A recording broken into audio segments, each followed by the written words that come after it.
circuitos combinacionales y en este tema pues veremos una introducción y veremos los diferentes tipos más importantes de circuitos combinacionales de media escala de integración, entre ellos los decodificadores, codificadores, convertidores de código, multiplexores y demultiplexores.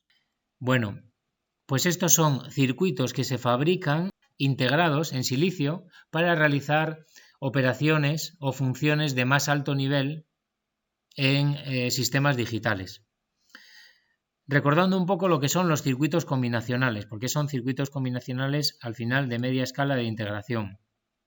¿Qué son circuitos combinacionales? Bueno, pues como habíamos visto, los circuitos combinacionales son circuitos que al final lo único que hacen es combinaciones en las entradas y en las salidas, de manera que nosotros en un circuito combinacional tenemos unas determinadas entradas y por lo tanto ahí podemos poner una serie de combinaciones para las entradas y tenemos también unas determinadas salidas. El circuito va a trabajar de forma que cuando nosotros ponemos una determinada combinación en la entrada nos va a dar otra determinada combinación en la salida. ¿Cuál es esa combinación que tenemos en las salidas?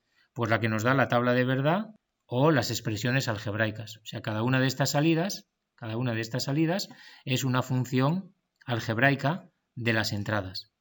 ¿Vale? Entonces, por eso se habla de circuitos combinacionales, porque trabajan por combinaciones. ¿Vale? Tenemos la tabla de verdad, tenemos una serie de entradas, una serie de salidas. Para cada combinación de entrada, mirando la tabla de verdad o sustituyendo en la expresión algebraica, podemos obtener la combinación que tenemos para las salidas, los valores que tenemos en las diferentes salidas. En cambio, en el tema siguiente veremos otro tipo de circuitos que se llaman circuitos secuenciales. Y esos circuitos secuenciales son un poco especiales porque para una misma combinación de las variables de entrada, el valor que tenemos en las salidas puede ser diferente. Y eso es porque esos circuitos van realizando una secuencia. ¿De acuerdo? Se llaman secuenciales porque realizan una secuencia. En los combinacionales no, en los combinacionales, si nosotros ponemos una combinación de valores en las entradas, siempre sabemos lo que va a haber en la salida, que es lo que nos dé la tabla de verdad o las expresiones algebraicas. ¿Vale? Los secuenciales los veremos en el tema siguiente. Bueno, entonces se fabrican una serie de circuitos integrados, digámoslo así, de aplicación específica, que se llaman circuitos integrados de media escala de integración, porque no integran muchas puertas. Habíamos visto que la escala era en torno a 10 a 100 puertas y que nos permiten hacer funciones de alto nivel, un poco más complicadas que las funciones que hacen las puertas lógicas. ¿Vale? Entonces vamos a ir viendo un poco estos circuitos que serían decodificadores, codificadores, convertidores de código, multiplexores y demultiplexores. ¿Vale? Son un poco los que vamos a ver. Vamos a empezar entonces por los decodificadores. Bueno, ¿qué es un decodificador? Un decodificador sería un circuito combinacional que tiene una serie de entradas, como vemos aquí, n entradas, desde 0 hasta n-1, y una serie de salidas. Bueno, ¿cuántas salidas tiene el decodificador? Depende del código con el que trabajemos en las entradas. El decodificador va a tener tantas salidas como combinaciones podemos hacer con el código que tengamos en las entradas. Es decir, que si es un código binario, por ejemplo, de 3 entradas, podemos hacer 8 combinaciones, entonces tendríamos 8 salidas. Si tenemos 4 entradas y es binario, entonces tendríamos 16 salidas. Pero si tenemos 4 entradas, pero ahí estamos usando el código BCD, entonces tendríamos 10 salidas. Es decir, hay tantas salidas como combinaciones podemos hacer con las entradas. Aquí, por ejemplo, se muestra el caso de un decodificador binario, que tenemos n entradas y por lo tanto tenemos 2 elevado a n combinaciones. Por lo tanto, tendríamos salidas desde la 0 hasta la 2 elevado a n menos 1. ¿Vale? Por ejemplo, 3 entradas, 2 al cubo, 8, menos 1, 7 salidas. Bueno, y ahora vamos a ver el funcionamiento básico del decodificador, que sería cuando nosotros ponemos un determinado valor del código en la entrada, lo que ocurre es que se activa la salida correspondiente a esa combinación. ¿Vale? Por ejemplo, en binario, si ponemos en la entrada el código del número 0, se activa la salida S0. Si ponemos el código del número 1, se activa la salida S1. Y así sucesivamente, es tan fácil como eso. Vamos a ver un caso muy sencillo para aclarar ideas, que sería un decodificador de 2 entradas y 4 salidas, ¿vale? Es binario, tiene 2 entradas. Con dos entradas en binario puedo hacer 4 combinaciones, como veis aquí, 0, 0, 0, 1, 1, 0 y 1, 1. Entonces tenemos tantas salidas como las combinaciones que podemos hacer, 4. ¿Cómo funciona? Pues cada salida se activa, es decir, se va a poner a 1 cuando aparezca en la entrada el código correspondiente a esa salida. Es así de sencillo. Entonces, si nosotros, por ejemplo, metemos el número 00 en las entradas, pues eso sería el número 0. Con lo cual la salida S0 se activa, se pone a nivel 1. Y las otras 3 se quedan a nivel 0. Quedan desactivadas. ¿Vale? Si ponemos el número 1, se activa la S1 y se desactivan las demás. ¿Lo veis? Si ponemos el 1,0, se activa la S2, porque 1,0 es el número 2. Se activa la S2 y se desactivan las demás. Si ponemos el número 3, se activa la S3 y se desactivan las demás. ¿De acuerdo? Y esta sería nuestra tabla de verdad de nuestro circuito. Tenemos 2 entradas, 4 salidas y esas 4 combinaciones. 4 combinaciones para las entradas, 4 combinaciones para las salidas y se activa la salida que ve su número en la entrada. ¿De acuerdo? Entonces, como veis, tendríamos 4 funciones algebraicas para cada una de las salidas. Cada una de estas salidas necesitaríamos una expresión algebraica. ¿Cómo la podemos obtener? Pues miramos los valores que tenemos aquí, ¿no? Tenemos 1, 0, 0, 0. Podemos usar lo más sencillo aquí, es la primera forma canónica. Implementarlo con este 1 de aquí. ¿Vale? Ese 0 sería igual a E1 negado por E0 negado. ¿Vale? Esta sería la expresión lógica para ese 0. Y esto normalmente lo hacemos de forma más sencilla con m su índice 0. ¿Vale? Con m su índice 0. ¿De acuerdo? Entonces esto es muy importante. Lo que nos da el decodificador como este tipo, que llamamos con salidas activas por nivel alto, porque las salidas se ponen a 1 cuando ven su código, es el mini término correspondiente a la salida. S0 es igual a M0, S1 es igual a M1, S2 es igual a M2 y S3 es igual a M3. ¿Lo veis? Es decir, que podemos decir que SI es igual a M sub I. Y como sabemos que hay una relación entre los minitérminos y los maxitérminos, también podríamos decir que es igual a M sub 2 elevado a N menos 1 menos I, tal como lo habíamos visto, ¿no? ¿Cómo se puede implementar entonces un decodificador? Muy sencillo. Simplemente tenemos que hacer los productos lógicos de todas las entradas. ¿Veis? Aquí tenemos E1, aquí tenemos E1 negado y aquí tendríamos E0 negado. E0 negado, pues aquí me aparecería E1 negado por E0 negado. ¿Vale? Que es el M0 y así sucesivamente. Solo hay que hacer esto y ya tenemos un decodificador. Y vamos a ver que los decodificadores son muy útiles, tienen muchas aplicaciones. También se pueden fabricar decodificadores con salidas activas por nivel bajo. Entonces es al contrario. La salida cuando ve su código, por ejemplo la S0, cuando ve que en las entradas está el código 00, la salida se pone a 0 en lugar de ponerse a 1. ¿Vale? Por eso normalmente decimos que la salida se activa cuando ve su código, pero luego puede ser activa por nivel alto o activa por nivel bajo. ¿Vale? Y el resto de salidas, como veis, quedan desactivadas, que desactivadas ahora es permanecer a nivel 1. Cuando ponemos el número 1, se activa la S1 poniéndose a 0. Cuando ponemos el número 2, se activa la S2 poniéndose a 0. Cuando ponemos el número 3, se activa la S3 poniéndose a 0. Y esto se indica con este círculo aquí. ¿Vale? Con este círculo. Eso indica que la salida es activa por nivel bajo. Entonces ahora lo más sencillo para calcular el valor de S0 es utilizar la segunda forma canónica, porque así tenemos solamente un 0, ¿no?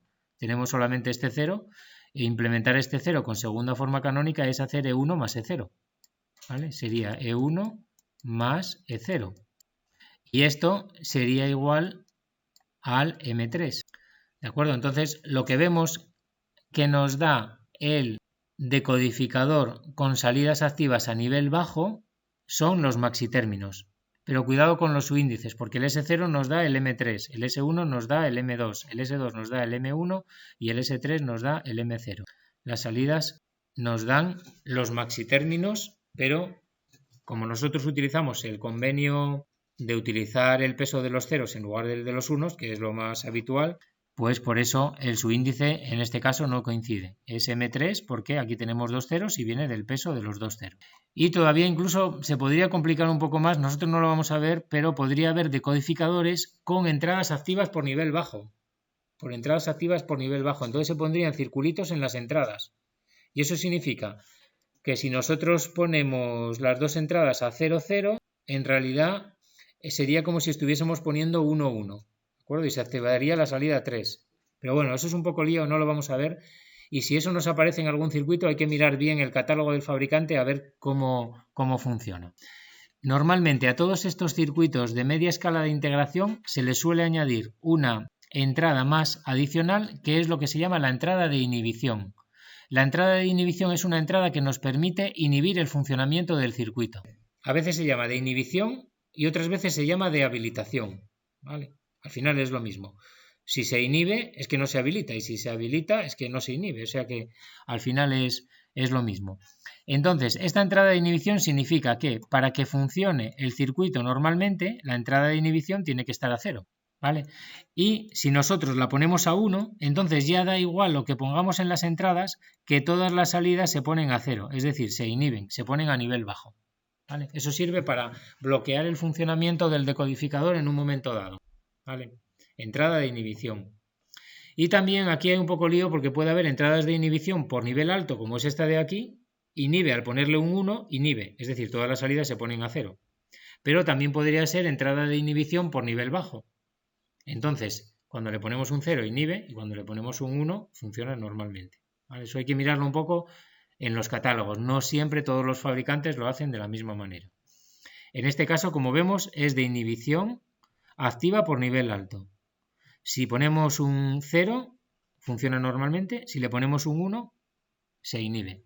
Normalmente, si es de inhibición activa por nivel bajo, se le añade un circulito. ¿Vale? Y a veces se pone así, la I con la barra arriba. Entonces, si tenemos el círculo, significa que inhibe cuando ponemos un 0. Entonces inhibe las salidas y las pone todas a 0. Y funciona normalmente cuando le ponemos un 1. Y luego nos podemos encontrar más cosas. Nos podemos encontrar la de habilitación, que se suele poner con la letra E, enable. En este caso, por ejemplo, si la ponemos así, significaría que habilita el funcionamiento, o sea, no inhibe cuando le ponemos un 0. Y no habilita cuando ponemos un 1, o sea, inhibe cuando ponemos un 1. ¿Entendéis un poco? Entonces, dependiendo del nombre que se le dé a la entrada y que sea activa por nivel alto o bajo, podemos ver los diferentes casos. Si no tiene el circulito, es que hace lo que se dice aquí al poner un 1. Y si tiene el circulito, es que se hace lo que se dice aquí, habilitar, por ejemplo, en este caso, o inhibir, en este caso, cuando se le pone un 0. Esa es un poco la idea. Ante la duda siempre vamos a la hoja de características del integrado y ahí nos van a explicar bien, nos van a dar toda la información de cómo funciona el integrado. Entonces, ¿para qué sirven los decodificadores? Un par de aplicaciones. Por ejemplo, pues los decodificadores sirven, pues por ejemplo, para poder controlar diferentes dispositivos de una forma más ordenada, donde a cada uno de los dispositivos le asignaríamos un código. Pues por ejemplo, tenemos una lámpara, le asignamos el número 0, al motor el número 01, a la válvula el número 10, al ventilador el número 11. Y entonces, solamente empleando aquí dos líneas, en la entrada del decodificador, podemos poner aquí el número correspondiente a la salida que queremos activar. ¿De acuerdo? Entonces, si yo pongo aquí, por ejemplo, 00, pues entonces la salida S0 se pone a 1 y esto me activaría la lámpara y me desactivaría todos los demás, ¿vale? Y así sucesivamente. Si pongo pues aquí el 0 y aquí el 1, sería el número 2, ¿vale? Porque la de mayor peso es esta de aquí, entonces el 1, 0 es el número 2, con lo cual se pondría 1 esta salida de aquí y estas permanecerían a 0, ¿vale? Entonces es una forma un poco más estructurada de acceder a diferentes dispositivos. Si esto, por ejemplo, estas líneas las controlamos con un microprocesador o un microcontrolador, pues con solo dos líneas podemos manejar 4 dispositivos, ¿vale? Si usamos un decodificador de 3 entradas y 8 salidas, pues con solo 3 líneas podríamos manejar 8 dispositivos. Así que es una forma también de simplificar el cableado. Entonces es una aplicación bastante interesante. Otra aplicación de los decodificadores es que con ellos podemos implementar funciones. Y no solo funciones lógicas, sino multifunciones. Como vemos aquí, si nosotros cogemos, por ejemplo, un decodificador de 3 a 8 con 3 entradas y 8 salidas, pues en cada una de las salidas, como vemos aquí, tenemos uno de los minitérminos, que son los 8 minitérminos que se pueden hacer con las entradas CB y A. Con CB y A tenemos 8 combinaciones, 8 minitérminos. Entonces yo, si quiero hacer una función como la F1, que depende de esas entradas CB y A, que serían las entradas del decodificador, pues que sea, por ejemplo, sumar M0 más M4 más M7, solo tendría que coger una puerta OR y llevar la salida S0, la salida S4 y la salida S7 a la puerta OR y ya estaría implementando esa función. ¿Lo veis? Entonces es muy cómodo, porque además no solo puedo implementar una función, sino que luego podría implementar la F2 también. Imaginaros que tengo la F2 que es M1 más M3 más M4 más M5. Pues simplemente tendría que coger una puerta OR de 4 entradas y llevar ahí las entradas correspondientes, que serían las salidas S1, S3, S4 y S5, que corresponden a los términos M1, M3, M4 y M5. ¿De acuerdo? Y como veis, podría hacer tantas funciones como quiera. En principio, la única limitación es que a cada salida de aquí, si es TTL, como habíamos visto, solamente puedo conectar unas 10 entradas, ¿vale? Pero eso da para bastante, ¿no? Y si no, podríamos añadir un buffer y todavía tener acceso a otras 10 entradas más. Entonces, bueno, pues es bastante interesante para implementar funciones complicadas, y la ventaja de esto es que no tenemos que simplificar. Si decidimos hacerlo de esta manera, como veis, utilizamos la primera forma canónica, no hace falta simplificar. Partimos de la tabla de verdad sin simplificar, buscamos la primera forma canónica y lo implementamos, ¿vale? Entonces es muy interesante para hacer también funciones digitales y luego implementar sistemas digitales. Y de la misma manera, lo veremos en los ejercicios, en las prácticas de aula, se podría implementar con la segunda forma canónica, ¿vale? Con la segunda forma canónica tendremos que buscar los maxitérminos y multiplicarlos en lugar de sumarlos, ¿vale? Pero eso lo veremos en prácticas de aula. Vale. Y luego, en todos estos circuitos de media escala de integración, también es muy habitual tener que hacer circuitos mayores empleando módulos más pequeños. ¿Por qué? Porque a veces no nos encontramos comercialmente lo que queremos, ¿no? Por ejemplo, decodificadores con 5 entradas y 32 salidas, como vemos aquí, pues estos no están disponibles comercialmente. Entonces los tendríamos que crear nosotros, pues como vemos aquí, uniendo 4 decodificadores de 3 entradas y 8 salidas, ¿vale? Entonces esto es interesante aprender a hacerlo y lo iremos viendo para todos los bloques de media escala de integración, ¿eh? Es muy típico poder hacer bloques más grandes a partir de bloques pequeños, ¿vale? Y se puede hacer de diferentes maneras. Por ejemplo, aquí estamos haciendo uno de 5 entradas, como veis aquí, y 32 salidas, desde la S0 aquí hasta la S31, o sea, en total 32 salidas. Y para ello utilizamos 4 decodificadores de 8 salidas, ¿vale? ¿Por qué de 8 salidas? Porque 4 por 8, 32. Tenemos que tener tantas salidas como queremos, ¿vale? Podríamos haberlo hecho también con 2 decodificadores de 16 salidas, también se puede hacer, ¿vale? Eso os lo dejo para que lo penséis. Pero este, por ejemplo, ¿cómo sería? Pues ponemos 4 decodificadores de esta manera. Los 4 decodificadores solamente tienen 3 entradas cada uno de ellos, pero nosotros lógicamente tenemos 5 en la entrada, porque tenemos la CBA y luego la D y la E, ¿vale? Un total de 5 entradas, 2 elevado a 5 son 32 combinaciones para las 32 salidas, ¿de acuerdo? Entonces, ¿cómo se hace para enlazar los decodificadores? Bueno, pues las entradas trabajan todas en paralelo y se conectan a las entradas bajas del decodificador grande que queremos crear. ¿Lo veis? La C va con la C de todos, la B con la B de todos y la A con la A de todos. Y luego lo que se hace es que solamente un decodificador trabaja en cada momento. Por ejemplo, este decodificador de aquí trabajaría para las 8 primeras salidas, desde la S0 hasta la S7. El siguiente para las 8 siguientes, desde la S8 hasta la S15. el siguiente para las siguientes 8, desde la S16 hasta la S23 y así sucesivamente, ¿no? Y el último desde S24 hasta S31.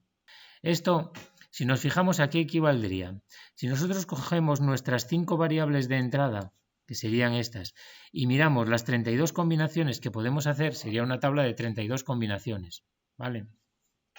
Si nosotros hacemos estas 32 combinaciones en binario, veríamos lo siguiente.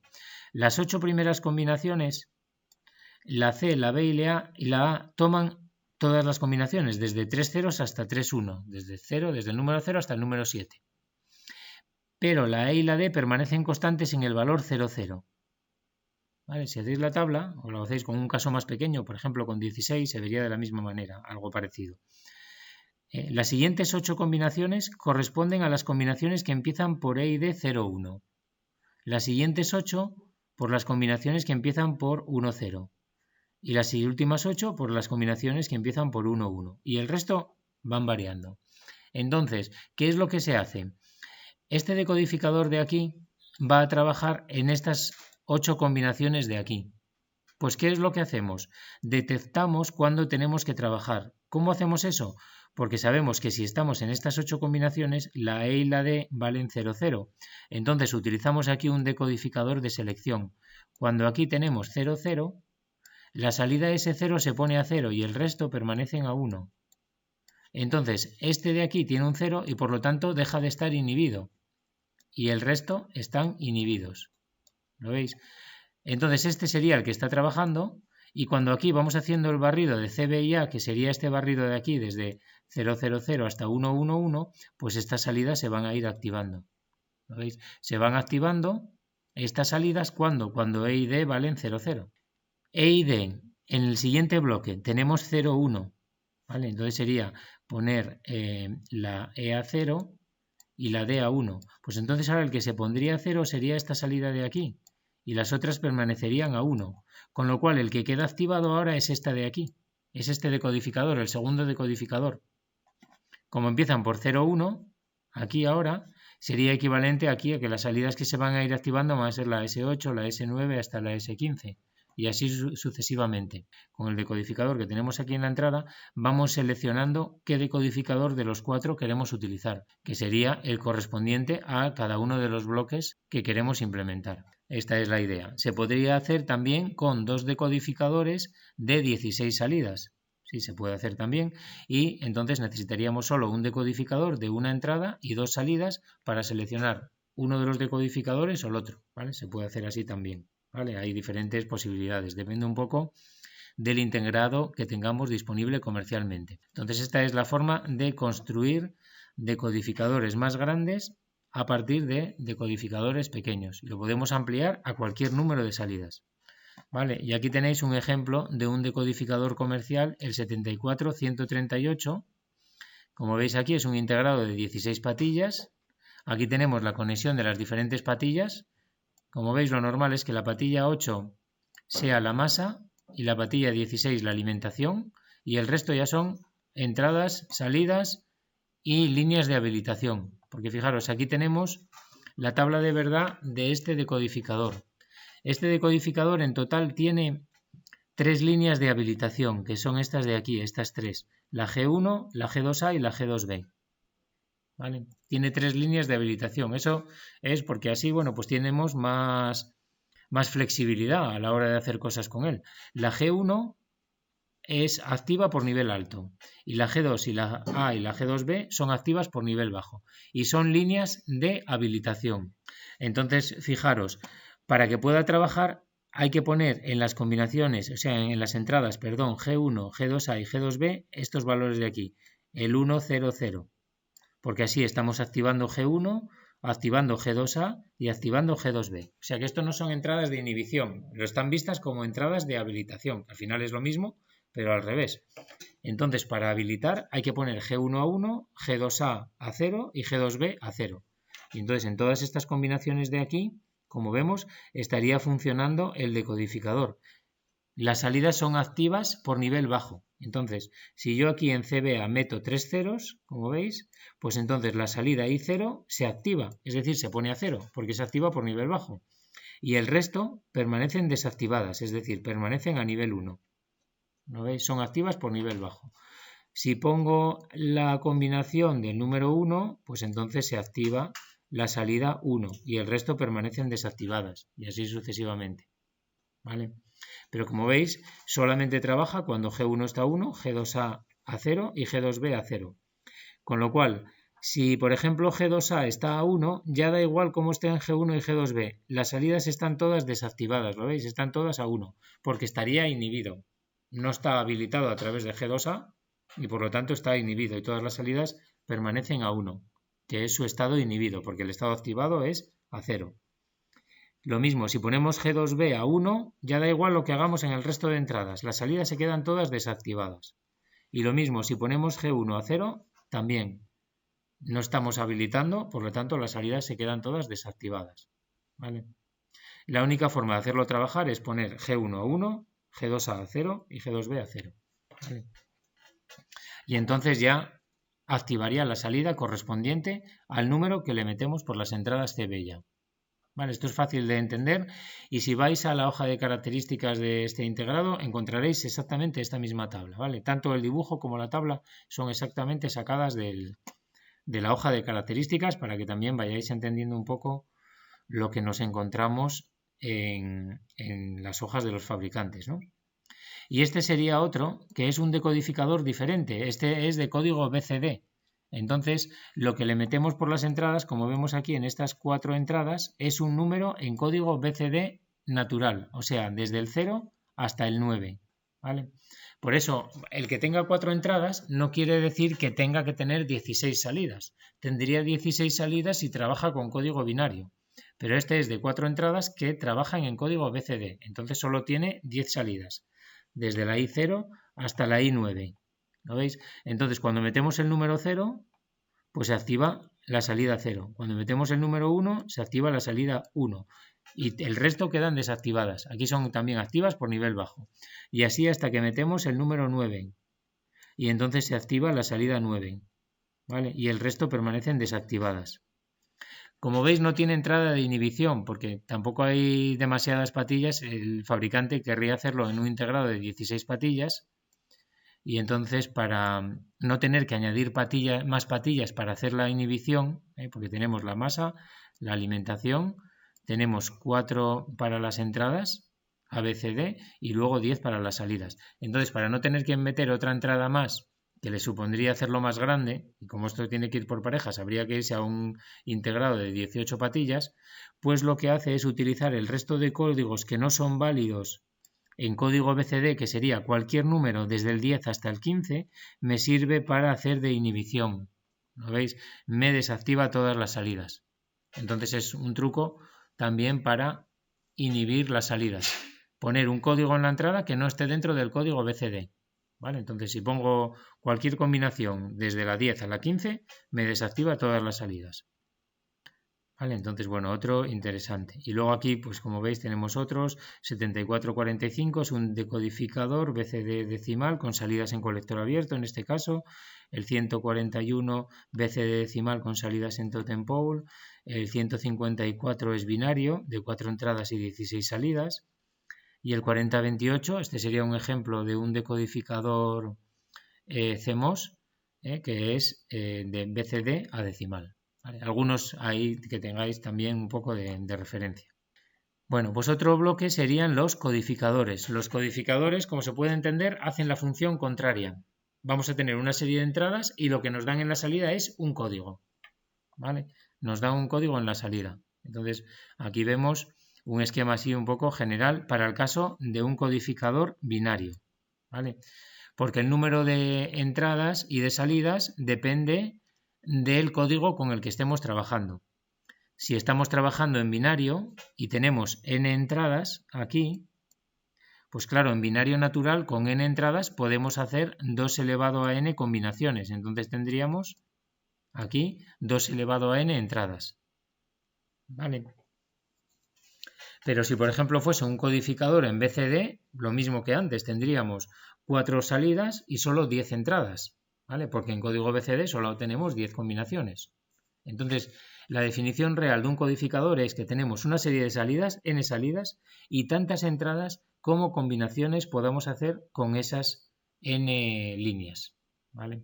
Y luego también podemos tener una entrada de inhibición que normalmente lo que va a hacer es poner las salidas a un valor fijo. Puede ser ponerlas todas a 0 o ponerlas todas a 1. Eso depende un poco del fabricante y habría que mirarlo en la hoja de características de cada integrado, ¿no? Ver exactamente lo que hace el circuito. Vamos a ver aquí un ejemplo, que sería el codificador, muy sencillo, de 4 entradas, 2 salidas, sería por tanto en binario, y con una entrada de inhibición. ¿Vale? Bueno, pues ¿cómo funcionaría el codificador? Bueno, lo primero, para que funcione, no tiene que estar inhibido. Es decir, la entrada de inhibición tiene que estar a 0. Porque si la entrada de inhibición está a 1, entonces ya da igual lo que pongamos por las entradas SUI, podemos poner cualquier cosa, las salidas permanecerían al valor de reposo, que por ejemplo aquí sería 0, 0. Si no está inhibido, es decir, si la entrada de inhibición la ponemos a 0, pues entonces, si nosotros ponemos un 1 en la entrada E0, entonces la salida se pondría a 0, 0, es decir, indican el número 0 en las salidas, que lo que está indicando es que la entrada que está activada es la 0, ¿vale? Pero con los codificadores aparece un problema de ambigüedad, porque las entradas realmente son variables independientes, es decir, que podemos meter cualquier valor por las entradas. ¿De acuerdo? Yo podría activar la entrada E0 y poner a 0 todas las demás, pero a lo mejor por alguna razón se me activa también la E2 y permanecen a 0 la E1 y la E3. Entonces aquí aparece una ambigüedad, porque ¿qué valor ponemos en la salida? Si hay dos entradas activadas, ¿qué número ponemos? ¿El de la 2 o el de la 0? Bueno, ¿cómo resuelven esto los fabricantes? Normalmente es creando los codificadores, lo que se dice prioritarios. Se llaman prioritarios, es decir, que nos va a poner el código en la salida siempre de la entrada de mayor número. ¿Vale? Es decir, que en este caso el número que se pondría en la salida sería el número 2. Entonces, por eso la tabla se escribe de esta manera, que esta es una forma muy interesante de hacer tablas grandes utilizando X como valores que no nos importan lo que vale, que puede ser un 0 o un 1, y hacer las tablas más cortas. Por ejemplo, en este caso, si yo quisiera hacer la tabla de verdad completa, tendría 16 combinaciones para las entradas, ¿no? Y luego las salidas tomarían cada valor en cada una de ellas. Una forma de simplificar, pues es hacerlo de esta manera, es decir, si yo la entrada de 0 la pongo a 1, si las otras 3 están a 0, tienen que estar forzosamente a 0, entonces en las salidas me va a aparecer el número 0, el código 00. Ese es el único caso en el que va a aparecer el código 00, porque si hubiese otra de mayor peso activada, entonces aparecería el código de ella, porque son prioritarios, ¿de acuerdo? Entonces para el número 00 solo me sirve esta combinación. Luego, si yo activo la E1, la pongo a 1, bueno, lógico es que me aparezca el número 1 en la salida, pero solo si la E2 y la E3 están a 0, porque son de mayor prioridad que ella. Y en cambio la E0 me da igual el valor que tenga, por eso aquí pongo una X, porque si la E1 está activada, me da igual que la E0 valga 0 o que valga 1, porque la E1 es de mayor peso y el código que va a salir es el del número 1. ¿Entendéis? Son prioritarios. Va a salir siempre el código de la entrada activada que tenga el mayor número, el mayor peso. Pero entonces para que salga el código de la E1 tiene que estar activada la E1, da igual a lo que esté la E0, pero la E2 y la E3 forzosamente tienen que estar a 0. Y entonces esto me da dos combinaciones de la tabla. En esas dos combinaciones me sale el número 1 en la salida. Por eso esto es una tabla simplificada. Por ejemplo, para que salga la combinación 2, pues lógicamente tengo que tener activada la entrada 2. Pero la E1 y la E0 pongo X porque me da igual el valor que tomen, porque la E2 es de más prioridad que la E0 y la E1. Pero en cambio la E3 tiene que estar forzosamente a 0 porque es de mayor prioridad que la 2. Entonces esto me da lugar a 4 combinaciones y para esas 4 combinaciones la salida va a ser el número 2. ¿Entendéis? Y ya el último caso sería que E3 esté a 1. Entonces aquí también, como E3 es la de mayor prioridad, da igual a lo que esté en E0, E1 y E2. Si E3 está a 1, siempre me va a salir el número 3 en la salida. Y esto me da lugar a 8 combinaciones. 8 combinaciones para las cuales siempre voy a tener el número 3 en la salida, la combinación 1-1. ¿Entendéis esto? Entonces, sobre todo, lo que me interesa es que entendáis esta forma de hacer las tablas, porque es una forma muy simplificada que se utiliza mucho también en catálogos, etcétera. Esto es lo que quiere decir, que en realidad es una forma simplificada de ver la tabla. De esta manera no tengo que hacer las 16 combinaciones. Imaginaros ya el siguiente codificador. El siguiente codificador tiene 8 entradas y 3 salidas. Claro, 8 entradas significan 256 combinaciones. Ya para hacer esa tabla ya sería muy complicado. ¿De acuerdo? En cambio, se puede hacer de forma más sencilla de esta manera. ¿Vale? También hay otra ambigüedad, porque si nosotros decidimos que cuando lo inhibimos a 1, las salidas las voy a poner a 0, claro, no se distingue este caso de aquí. Si nosotros estamos viendo solo las salidas, ¿cómo sabemos si 0,0 es porque está inhibido o porque la entrada 0 está activada y no están activadas las otras? ¿Sabéis? Entonces también hay ahí una ambigüedad. Existe esta ambigüedad, ¿no? De 2,0,0. ¿Realmente eso cómo se puede saber? Si es porque está inhibido o porque es la combinación 0,0. Solo se puede saber a través de la entrada de inhibición, que la consultemos, la entrada de inhibición, y también a través de los valores de las entradas. Porque hay otro caso más todavía de ambigüedad, que es ¿qué pasa si no activamos ninguna de las entradas? Si no hay ninguna entrada activa, si todas están a 0. Entonces algo hay que hacer ahí también, porque alguien puede llegar y poner todo ceros. ¿Qué ponemos en la salida? Pues lo normal a lo mejor es poner 0,0 también en la salida. Entonces hay una serie de ambigüedades que hay que resolverlas mirando el valor de las entradas y el valor de la línea de inhibición. Y eso normalmente ya lo hace el fabricante por nosotros y nos genera una serie de salidas que ya nos van a indicar si el codificador está trabajando, o sea, no está inhibido, si tiene alguna entrada que está activada o no, ¿vale? Para resolver esas ambigüedades. Eso lo veremos cuando veamos uno de verdad, ¿no? Esto digamos que es un poco la primera idea de cómo funcionan los codificadores.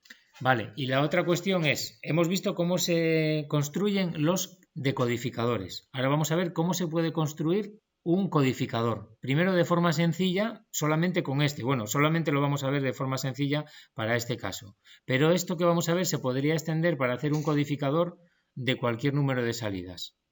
¿Vale? Se complica un poco más, pero se puede hacer. Pero vamos a intentar entender esto un poco. Fijaros, si yo quiero implementar este codificador prioritario que tengo aquí, olvidándonos de la entrada de inhibición, ¿vale? Vamos a implementar solamente la parte que depende de las entradas SUI para intentar entender cómo se hace esto. Bueno, pues yo tendría que buscar una expresión para la S0 y una expresión para la S1. Y esto no es solo interesante para el caso de los codificadores, sino también para coger práctica con el diseño de circuitos digitales en general, ¿no? Estos trucos que os estoy enseñando, pues luego son muy, muy interesantes para resolver problemas de forma más sencilla. Entonces, imaginaros que yo quiero implementar S0. Nosotros hemos visto que lo podemos hacer con la primera forma canónica, buscando dónde la función vale 1 e implementando expresiones para esas combinaciones. Entonces, yo buscaría dónde S0 vale 1, que es esto de aquí. ¿Vale? Este término de aquí y este otro término de aquí. ¿De acuerdo? Entonces, si yo quiero implementar este 1 con un término, por ejemplo, de la primera forma canónica, estoy buscando los unos, así que busco un término de la primera forma canónica, sería implementar estas combinaciones de aquí. Entonces, si miro estas combinaciones, ¿qué condición tengo para generar este 1? Lo primero, veo que E0 me da igual lo que valga, así que no va a formar parte de la expresión, ¿no? Si da igual lo que vale, es que no forma parte de la expresión. Y las siguientes condiciones que veo es que E1 tiene que valer 1, E2 tiene que valer 0 y E3 tiene que valer 0. ¿Vale? Entonces puedo generar este término. El producto E1 por E2 negado por E3 negado me da esta condición, porque me da un 1 cuando E1 vale 1, E2 vale 0 y E3 vale 0. ¿Lo veis? Al final esto vendría hasta del mapa de Carnot. Si hago el mapa de Carnot, esas dos combinaciones serían dos unos que podría agrupar y que me daría eso de ahí. Pero aquí lo estamos viendo directamente. ¿Vale? Entonces, estas dos combinaciones las puedo implementar con esta expresión. ¿Lo veis? Es una forma también sencilla de hacerlo a partir de la tabla. Y esta combinación de aquí a este 1, ¿cómo lo puedo implementar? Pues con estas condiciones de aquí, para estas combinaciones. ¿Y qué vemos? Me da igual lo que valgan E0, E1 y E2. La única condición es que 3 valga 1. ¿Lo veis? Entonces sería este término de aquí, E3. Esto en realidad, en el mapa de Carnot, serían 8 unos que yo podría agrupar, donde la E3 vale 1 en todas las casillas, y me quedaría por tanto E3. Serían todas las demás y quedaría E3. Y entonces ya me quedaría esta expresión E3 más E1 por E2 negado por E3 negado, que es una expresión bastante sencilla. Con E3 implemento estas 8 combinaciones, estas de aquí, y con esta otra expresión, estas dos de aquí, ¿no? Y para el resto va a ser 0, porque solamente valen 1 en esas combinaciones. En el resto van a valer 0. Pero al hacerlo así hay un pequeño problema, y es que realmente esta expresión no es la más sencilla, porque como decíamos, viene un poco de la primera forma canónica. La primera forma canónica nunca tiene por qué ser la expresión más sencilla, ¿vale? Entonces, si nos fijamos aquí, se puede aplicar la propiedad distributiva que habíamos visto y se puede llegar a esta expresión de aquí. Aquella propiedad que habíamos visto que era que si yo tengo x más y por z, esto habíamos demostrado que se puede hacer como x más y por x más z.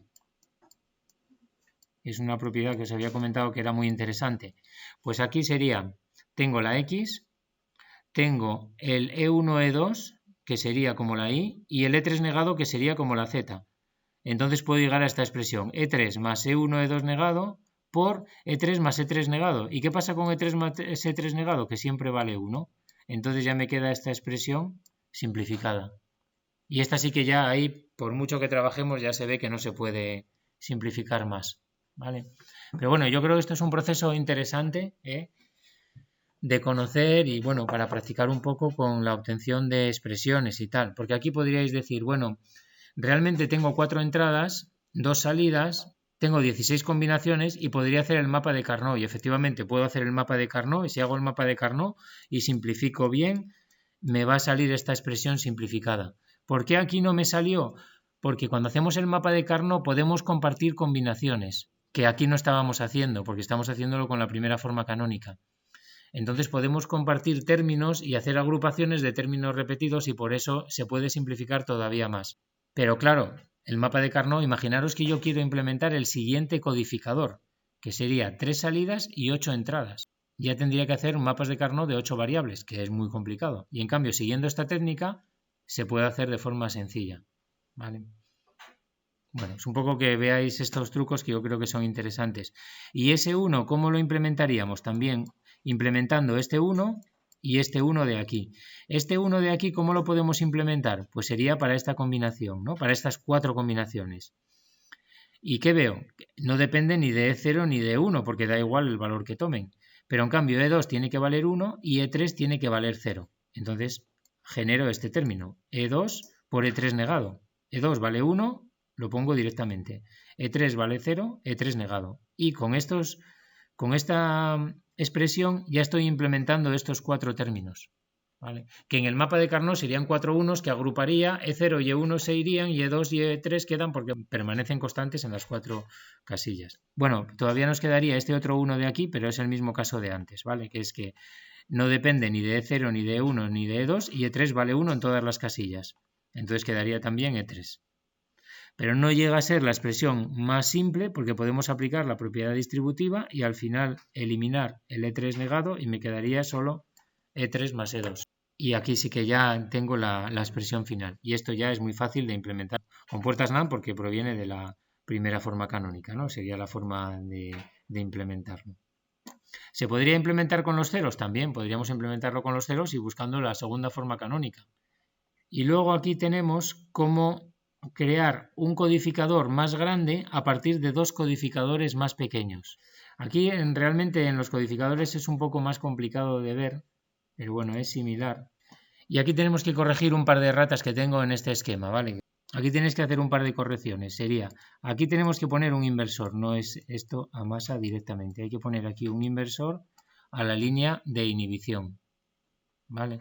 Eso por ahí. Y luego La otra errata que hay que corregir es que aquí son todos ceros. Vale, esto deberían de ser todos ceros. Básicamente, nosotros queremos construir un codificador que ahora tiene, como vemos aquí, 8 entradas y por lo tanto 3 salidas.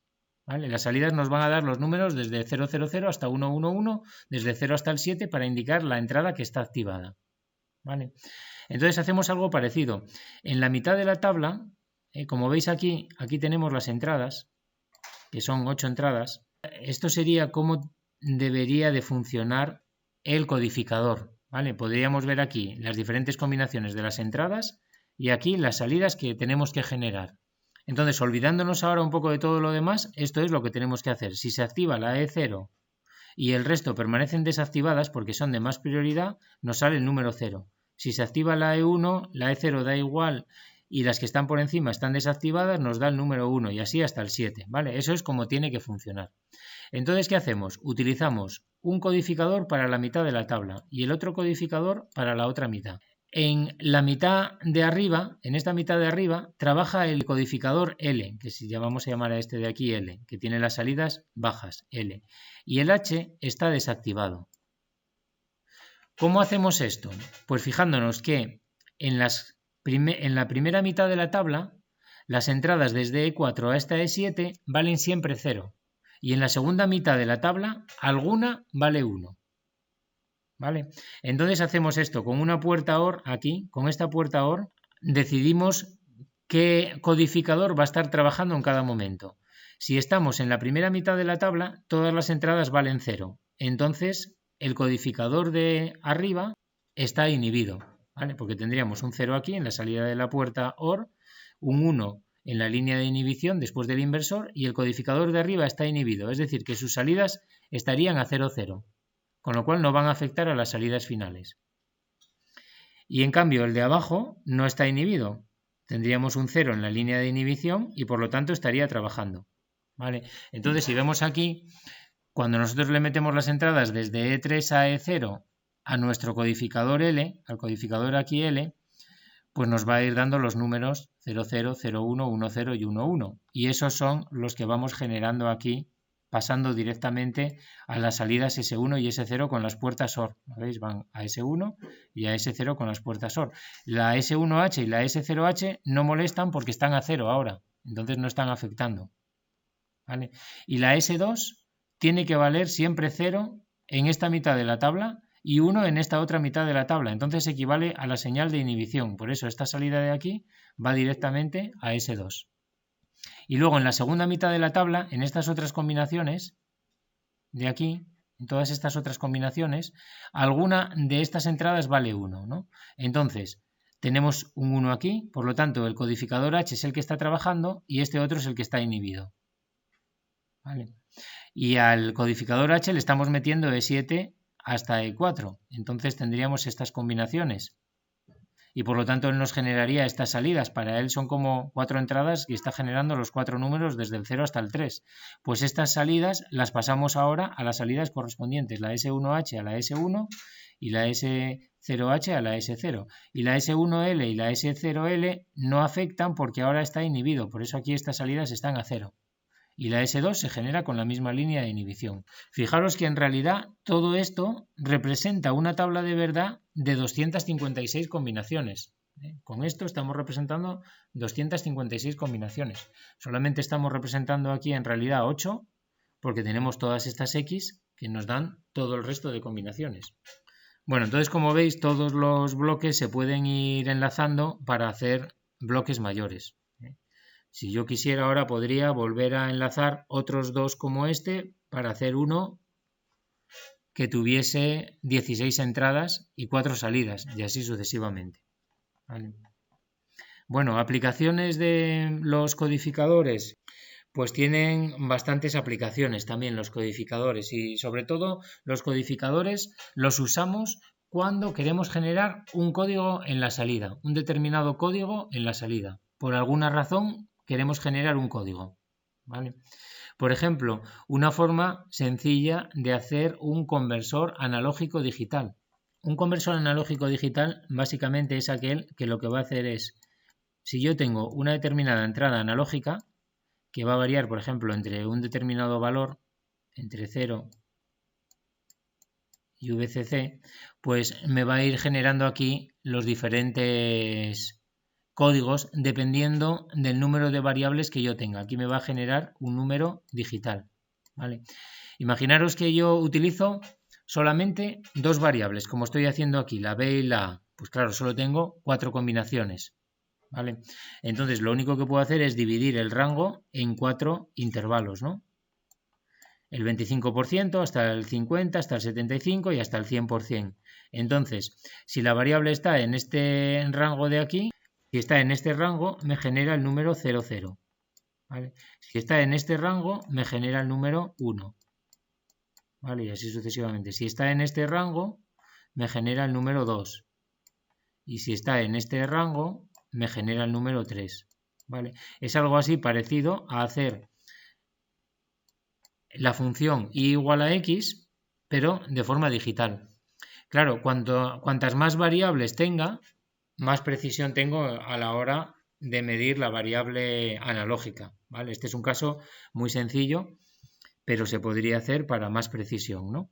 Entonces, utilizamos un codificador de 4 entradas y 2 salidas, ¿vale? Y lo que hacemos es ir activando las entradas del codificador con comparadores que me van a detectar cuando la variable analógica está en alguno de estos rangos. ¿Lo veis? Porque metería la variable analógica a las entradas positivas y en las negativas voy metiendo los diferentes niveles. Aquí meto 0,25 de la alimentación utilizando un divisor resistivo. Con 4 resistencias iguales, aquí tengo 0,25 veces la tensión de alimentación. Aquí tengo la mitad. Aquí tengo 3/4 y aquí ya tendría el máximo. ¿Lo veis? Y eso se va comparando con estos comparadores. Entonces, si la tensión analógica está entre 0 y el 25% y entre 0,25, ¿qué ocurriría? Que todas estas líneas estarían a 0, no estaría ninguna activada. ¿Vale? Este es el caso, digamos, de reposo. Menos de 0, porque se supone que la tensión analógica va a ser positiva siempre, va a estar entre 0 y VCC, ¿vale? Entonces, siempre, como poco, entre 0 y 0,25 de VCC siempre va a estar. Entonces no necesitamos un comparador para eso. Se pone directamente la entrada de 0 ya a nivel 1, porque eso es lo mínimo que voy a tener siempre. Ahora, si yo la tensión analógica la voy subiendo y ahora, por ejemplo, estaría aquí, este comparador pasaría a valer 1. ¿De acuerdo? Y tendría 0, 0, 1 y 1 aquí. Como E1 es la de mayor peso, pues ya la salida antes estaba a 0, 0, ahora se pondría a 0, 1, para indicar eso. ¿Lo veis? O sea que me está dando un número que es proporcional a la tensión analógica que yo tengo. ¿Vale? Si yo voy subiendo la tensión analógica y entro en este rango, pues entonces esta señal se pondría a 1 y la de arriba permanecería a 0. Como el codificador es prioritario, me saldría el código de E2, me daría aquí el número 10 y así sucesivamente. Si ya llego al último rango de aquí, meto una tensión que está comprendida entre 0,75 y VCC, esta señal se pondría a 1. Tendría todas las entradas a 1, pero como E3 es la de mayor prioridad, me saldría el número 11. ¿Vale? Y esto se puede extender, pues eso, si quiero 3 variables de salida, pues meto un codificador de 8 entradas y 3 salidas. Y utilizaría 7 comparadores. ¿Lo veis? Y cada vez voy teniendo más precisión en la generación del valor digital correspondiente. De hecho, estos son conversores analógico-digital que se encuentran comercialmente y se llaman conversores de tipo flash, porque son conversores muy rápidos. Son convertidores realmente los más rápidos que hay en el mercado, porque es poner el valor y solamente tengo el tiempo de respuesta de los comparadores y del codificador. Pueden responder en un tiempo muy bajo del orden de decenas o centenas de nanosegundos. Hace muy rápido la generación de la conversión analógico-digital. El problema es que son muy caros porque, imaginaros, para hacer 8 bits tendría que usar un codificador de 256 entradas para tener 8 salidas y por lo tanto 255 comparadores. O sea que se necesita mucha circuitería y entonces el coste también es alto. Otro ejemplo típico del uso de codificadores es la generación de códigos desde teclados. Esto también suele ser muy habitual. Yo tengo un teclado aquí, como puede ser un teclado lineal, y quiero que aquí en la salida me aparezca el número correspondiente a la tecla que se ha pulsado, porque luego ese número pues va a ir a un microcontrolador o un microprocesador que lee el número ya directamente en binario. Y también me ahorra cableado, porque yo de esta manera solo le llevo 3 líneas al microcontrolador en lugar de llevarle las 7 líneas del teclado. Entonces, fijaros, aquí tenemos un teclado lineal, que este teclado funciona de la forma siguiente. Cuando yo pulso aquí una letra, pulso una tecla, se hace conexión eléctrica entre esta línea y masa. ¿Veis? Se haría conexión eléctrica. Si no pulso, no habría conexión. Entonces, al pulsar, lo que ocurre es que pondría un 0 aquí. Y al poner un 0 aquí, estaría poniendo a nivel bajo la entrada E3. Estas entradas, en este caso, son activas por nivel bajo. Se podría hacer con nivel alto también. Y entonces me saldría el código del número 3 en la salida. Las resistencias son necesarias para limitar la corriente, ¿vale? Aquí habría una resistencia que no se ve, pero, por ejemplo, si yo pulso aquí, haría esta conexión eléctrica, ¿vale? Y entonces la corriente circularía por aquí y estaría poniendo 0 voltios a esa entrada. Y los que no están pulsados, pues a través de la resistencia, por ejemplo este de aquí, el 7, no está pulsado, pues a través de la resistencia tendría 5 voltios en esta entrada, ¿vale? Porque no hay corriente, por lo tanto la tensión en esta resistencia es 0 y tengo 5 voltios en la entrada y tendría nivel 1. O sea que solamente se pone a 0 la entrada que está pulsada en la tecla. El resto permanecen a 1.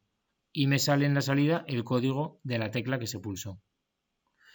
Y también aquí se resuelve el estado de reposo. Si no tengo pulsada ninguna tecla, en este caso, lo que se ha hecho es poner la entrada E0 directamente a 0. Entonces, si no hay pulsada ninguna tecla, E0 está activada y el número de reposo que tengo aquí es el 000. ¿Vale? Es el número 0. Y si pulso cualquiera, pues ya va a estar activa una de mayor prioridad que la 0 y por lo tanto me va a salir el código correspondiente a esa entrada y a esa tecla. Y aquí tenemos un ejemplo de un codificador prioritario, el 74148. ¿Vale? Entonces tenemos entradas. Las entradas realmente en este codificador son activas por nivel bajo, justo como el que acabamos de ver ahora en el teclado. Entonces, como vemos, si nosotros ponemos la entrada 0 a 0, como es activa por nivel bajo, si el resto están desactivadas, es decir, a nivel 1, entonces me sale en las salidas el código del 0. Pero las salidas también son activas por nivel bajo, es decir, que me sale el código en complemento a 1. ¿Vale? Este es un caso especial de este codificador. Entonces, lo que me da en la salida es 3 unos. ¿Vale? Que sería como realmente el código del 0, porque están complementadas. ¿Vale? Sería como 000. Es decir, para obtener el número real de la entrada que está activada, tengo que hacer el complemento a 1. En este codificador funciona así. Y lo mismo, vemos aquí, si ponemos la I1 a 0, la I0 ya da igual a lo que está, pero todas las que están por encima tienen que estar desactivadas, entonces me saldría el código del 1. ¿Vale? Es decir, aquí lo que pesan son los ceros. Entonces tendría que mirar el peso de este 0, que es 1, ahí pesaría, y por lo tanto esto correspondería al número 1, a la entrada 1, y así sucesivamente, ¿vale? Son codificadores un poco especiales. Entonces esa es la forma de trabajar. Tiene una entrada de habilitación que se llama EI, de manera que, como vemos aquí, tiene que estar a 0 para que pueda trabajar. Si la entrada de habilitación se pone a 1, entonces el codificador está inhibido. Y estar inhibido significa que las salidas se ponen las 3 a 1. Para eliminar las ambigüedades, los fabricantes nos dan estas dos señales, que son de salida. Entonces podemos ver que si GS y E0 valen 1, 1, significa que estaríamos en este caso de aquí, que es cuando el codificador está inhibido. Si GS vale 1 y E0 vale 0, entonces sería el caso en el cual el codificador no está inhibido, pero todas las entradas están desactivadas. Y finalmente, si GS vale 0 y E0 vale 1, entonces sería el caso en el cual el codificador no está inhibido y alguna de las entradas está activada. y con eso quedan resueltas todas las ambigüedades. Tenemos que analizar simultáneamente el valor de GS y el valor de E0.